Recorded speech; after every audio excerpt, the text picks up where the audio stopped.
Alright guys, welcome back to another comic review, and today I'm going to be doing a review of DCeased. This was one of the comics sent to me by my good friend Mount Vernon Kid. Chris, I know you're watching. Thank you once again from the bottom of my heart for this. This is awesome, and yeah, I'm going to review it.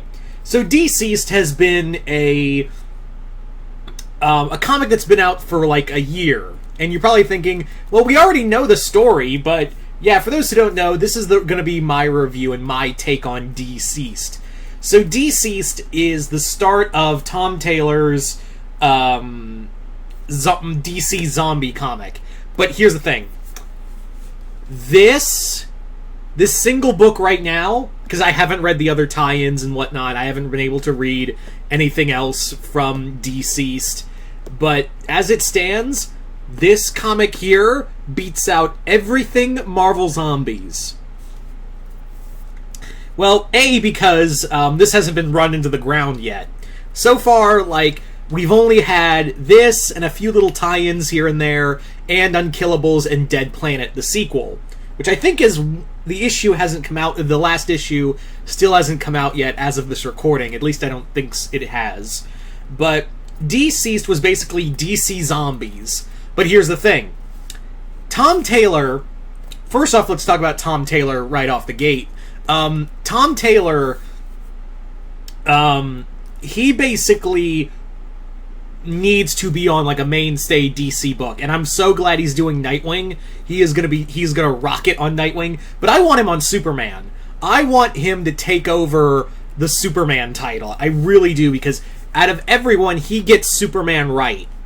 Like, every time I read Superman from him, and I know, yes, this isn't his first time writing these characters. He's done, like, a lot of out-of-canon stuff. He did Injustice. He did the Injustice comics.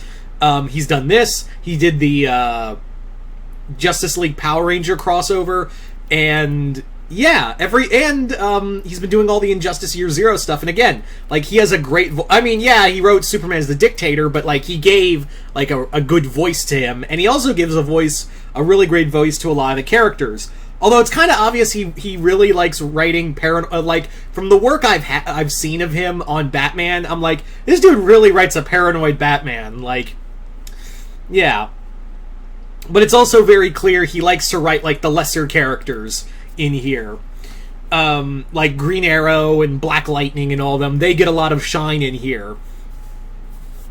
And also, DC, seriously, get us a green canary pop figure, because in here, for those who don't know, Hal Jordan gets turned into a zombie, and Dinah has to kill him, and then gets the Green Lantern ring from Hal and becomes like the Green Canary.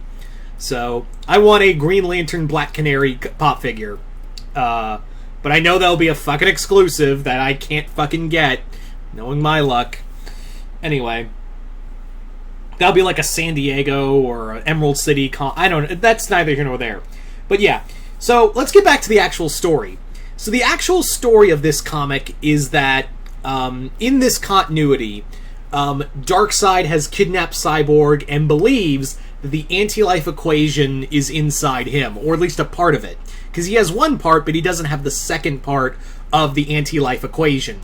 So when he mixes the two, it freaks out, like it whacks out Darkseid, and Cyborg is teleported back to Earth, where the anti-life equation gets out and it infects screens. So whenever someone looks at a screen, they get infected. Now, what's interesting is that while we've been saying zombies this whole time, the comic makes it very clear that these are not like these are not zombies. They're the anti-life equation made real. Like, that's the thing. It's the anti-life equation made into a living thing, which is funny because the anti-life equation is already a living thing, according to Cosmic Odyssey, which I reviewed not too long ago. So I find it kind of funny that that again we're doing the whole the anti-life equation is a real thing. So I find that pretty funny that, you know, we're doing that over again. I just think that's kind of funny. But yeah, I also love how, like I said, Tom Taylor has a great voice for, like, Superman. He has a, he shows that, Clark, there's a great moment in here where Clark is trying to reach Smallville to go to go get his parents. And essentially, every time he goes further out, like, he keeps hearing cries for help, and he's like, I have to stop and help them. So, I really like that. I really like how he gets Superman in that, hey, I need, these people need me, and I need to put my needs for them aside for them. I was like, there you go, that's Superman. Even though, Jonathan Kent does become infected, and I also love, like, how he really, Tom Taylor also, I love the family aspects in here. Like, there's some great fun moments in here, or really, like, heartwarming moments, like when Damian finds out that, his dad, Bruce, was infected, and he doesn't want to talk to John about it, and John goes, yeah, so I know you don't want to talk about it, but I just thought I'd sit here and, just so you're not alone. I'm like, that's sweet. It's nice to see the Super Sons get a lot of love in this comic. There's also some great jokes from just, like, Green Arrow, and I'm also, like, it's also interesting that Tom Taylor did get a Black Label Constantine book. I just remembered that, and Constantine does play a role in here.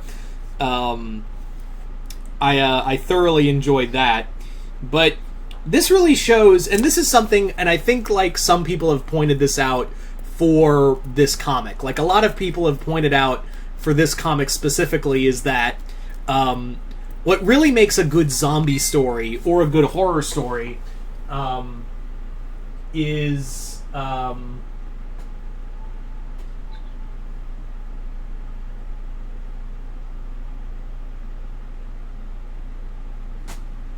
Sorry, I was just looking at a text real quick. But anyway, what really makes a good zombie story or a good horror story in general is that you actually give some hope to the survivors. And that's the big thing, is that, some things do seem hopeless, and it does leave on, like, a like, you think it's going to lead on a hopeless note, but it does leave more on, like, a bittersweet, like, we're gonna make through it. We're gonna get through this. We're going to be better. We're going to be, just fine from here. I wouldn't say, like, they say, like, they know the problem isn't fixed, but, like, at the same time they're like, we know that, we lost everything, but we haven't lost, like, our hope, and, the heroes we lost wouldn't want that for us either. So I dug that. I really did dig that. And again, it's not like with Marvel Zombies, which has to be, like, oppressively, just oppressively melancholy, and, like, it just ends on a sour note every fucking time.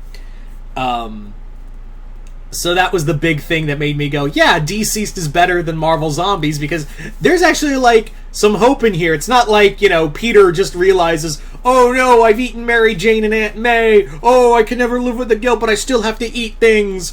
Oh no. So, I will say that I am concerned about, like, the popularity of DCeased, because, yes, Tom Taylor has been the major writer for all the DC stuff, but I'm really hoping after Dead Planet and whatever, like, just one more book and just end the like, if they decide to go one more round with DCeased, just be like, okay, that's enough, we're done. Because I don't want this to be run into the ground like Marvel Zombies was. Like, I was there in the height of the Marvel Zombies fan base, and it continuously had diminishing returns. Like, every time its return was diminishing every time. But Tom Taylor's no idiot. He knows he doesn't have to focus on just the zombies. He's been writing, like, just a plethora of comics where you could have, like, other characters survive and deal with that and have them go on adventures. So I dug that. I really did dig that about this comic. So as long as this doesn't get run into the ground, But then again, DC will definitely be like, oh, money, dollar signs, you gotta write more, Tom, or we'll get somebody else to do it. Also, I think this would be a really cool movie. I think this would be a cool DC animated movie. I would love to see them do like a straight up horror animated movie. It's not like they've done R-rated movies before, so I would love to see them adapt DCeased. That would be a ballsy one to do. I'd love to see them, because this would really work as an animated film. But anyway, so there you go. There you guys go. That is my review for DCeased. And as always, Chris, I know you're watching. Bottom of my heart, thank you once again. Thank you for this and the other comics, which as you can see, I'm going to be reading through soon. So again, from the bottom of my heart, thank you so much for sending this to me. This was awesome, and I absolutely loved it. Anyway, so once again, hope you all enjoyed this on Mr. Multiverse, and I'll see you next time in the Multiverse.